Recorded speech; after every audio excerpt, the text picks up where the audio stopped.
There are people that place themselves as blockers to opportunity, and you have to push them down. Ride Along Live. Forget what you believe, right, for a second. Forget what you heard, right? Forget what you think or what you thought. The truth and the fact is, guys, riders, nobody owes you anything. Nobody owes you anything in this world. I'm going to share a personal story with you guys. Something that happened to me years ago. And how I came to the realization, because I used to be very naive. I used to feel like, you know what? The people that are there, the people that are veterans, and the people who have done it, you know, they owe the younger generation that opportunity to show them, to help them to get across, right? Nah, don't believe so. I one time, I think last year, I shared a story with you guys how when I started in media, I worked at a radio station here in New York, not as a media personality, but as a sales account executive. And by working in accounts, everybody wanted me to do the ads. So then I oftentimes had to go into the studio. And at the time at that radio station, a senior radio personality, I don't know what was his problem with me, but he pulled me up one day and told me that not to come back into his studio. So I had a tough time working there. So I didn't last long there because I realized that he had a problem with me, right? So anyway, that situation passed. I told the whole story in a previous video there. But I want to share a story with you guys that I've never shared before. I want to share with you guys a story today that I never shared with anyone before, right? And it has to do with the obstacles that I had trying to get into media in Grenada. My personal story. So I remember after hosting a program called Time Plus Beats, which was, to a lot of people, it was a successful program because that was before Facebook had a live. That was before YouTube had a live. That was almost at the point in time, that was like the only entertainment program happening on television. So I ran for a number of years and I decided to, travel back to Grenada. And I remember this young man met me at the park, Victoria Park in Grenville.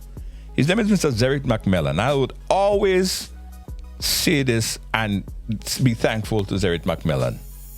Because Zeric met me and he said, Junior George, he offered me an opportunity. And that opportunity was to host Spice Up the Carnage with him, co-host it with him. And I was grateful. I will forever be grateful to Zeric for that opportunity. And that program that we did possibly was one of the, I would say, and to a lot of people, they would think that they said that was almost the best duo that they had on that program. So the following year, Zeric couldn't make it or didn't make it back to Grenada. So he put in a word so I would host the program. I had no problem with it, right? So I remember being on stage, hosting the program. And while I'm hosting, this veteran radio personality making his way up to the front like a mad bull, like a crazy man coming through the crowd, angry and anxious, That I never had more than 2 words to say to the gentleman. I never had any beef with the man. I never had any issue with the man. I know him as a veteran radio personality on the island. So after commercial break, I came off and I stood by the stage and he's talking to the producer of the program. Now, at this point in time, he represented the sponsor interest. So he represented the sponsor of the program. So they had influence, right?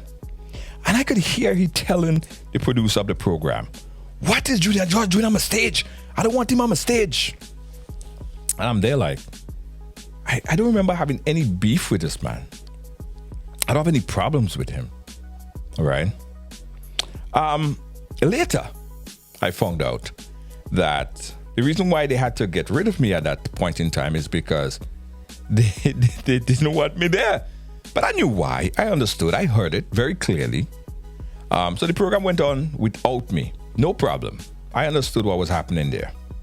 I later found out, months after, that there was a rumor that was spreading that said that I was a very difficult person to work with.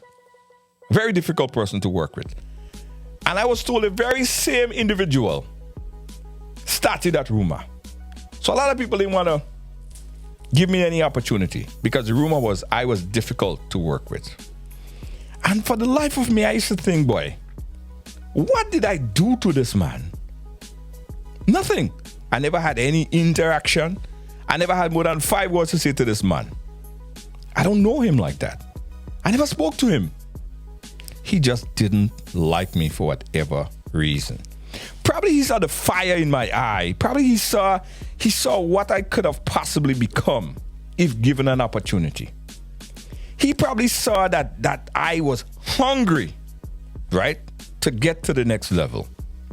And he single-handedly became one of the biggest obstacles in my start in media, I believe, in Grenada.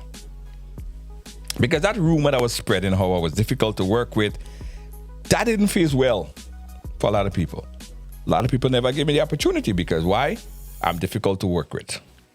So I say all of this to say, I was naive to believe that, as a veteran personality, he would have been there and give me the opportunity and help me up and whatever the case is. Nah, I was wrong. Fast forward to today, I decided to build a platform that nobody could run up in a crowd and get me off this stage. Because this stage wasn't built by anyone but myself with my own hands. And there's a certain level of gratification that you feel. There's a certain level of boldness that you could speak with confidence when you have that arrangement that nobody could pull you off that stage because it's a stage you construct with your own hands. And it's a proud feeling every single day for me. It is. So I go back to this story and tell you guys again, don't expect that anyone will help you to get to the next level. No. Sometimes you have to knock down doors. You have to kick down doors. You have to mash up doors. Sometimes you have to even step on cons. Yeah. Sometimes you have to step on cons because that is what is needed sometimes to get to the next level.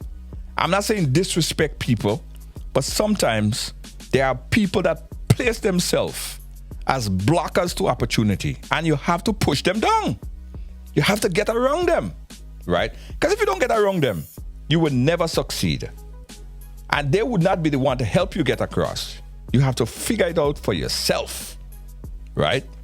And this individual was that person. He was a block to progress. He still is a block to progress. Because look at a day like today. This particular individual can't even look me straight in the eye. He would walk past me so and he would turn his head, look up in the sky and just go, right? I never asked him for nothing. I don't need anything from him. And at this point, I'm happy where I'm at. So I had made it a part of my life not to be as angry and as obstructive as this particular individual. I help whoever I can as much as I can. And that's gratifying to me as well. So that's my success story.